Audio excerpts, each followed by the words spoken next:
Good morning বন্ধুরা, আমার একলা সংসারে তোমাদেরকে স্বাগত জানাই।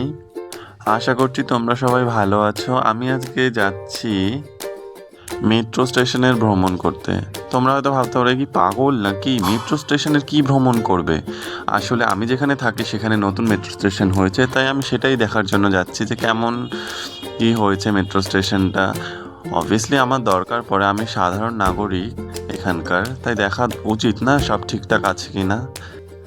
আসলে সেটা নয়, আসল ব্যাপারটা হচ্ছে আমি না ইনস্টা রিলে অনেককে দেখেছি এই মেট্রোতে করে রিল বানাতে, ভালো ভিউজ দেখতে পাওয়া যায়। তাই জন্য আমি আর আমার একটা ফ্রেন্ড চলে গেছিলাম সেই দিন একটু ঘুরতে।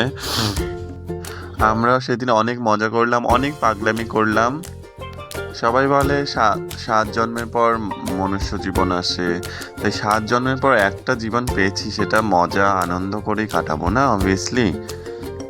তাই সব দুঃখ কষ্ট সাইডে রেখে খুব মজা করে আনন্দ করে বাঁচতে চাই।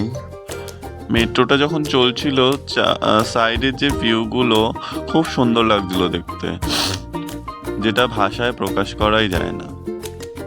আমি 9 মাস পর কলকাতা এসেছি। কলকাতা আসার পর এত পরিবর্তন দেখে আমার খুব ভালো লাগলো। মেট্রো স্টেশনটা 9 মাস আগে আমি দেখেছিলাম তৈরি হয়নি, আর 9 মাস পর এসে দেখলাম পুরোপুরি মেট্রো স্টেশন তো তৈরি হয়ে গেছে, আমি চড়তে পারলাম।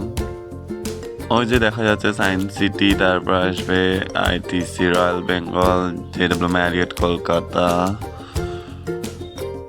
ওখান থেকে আমরা আবার ব্যাক করি, বাড়ি ফিরি, কারণ আমার অন্য কোথাও একটা যাওয়ার ছিল।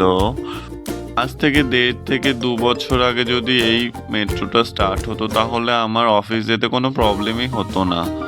আমি এখন কলকাতাতেই থাকি না, এখন সব যাতায়াত ব্যবস্থা এত ভালো হয়ে গেছে। ছাড়ো, বাদ দাও। ভিডিওটা যদি তোমাদের ভালো লেগে থাকে তাহলে প্লিজ সাবস্ক্রাইব করে দিও, আর লাইক কমেন্ট শেয়ার করো। রাধে রাধে।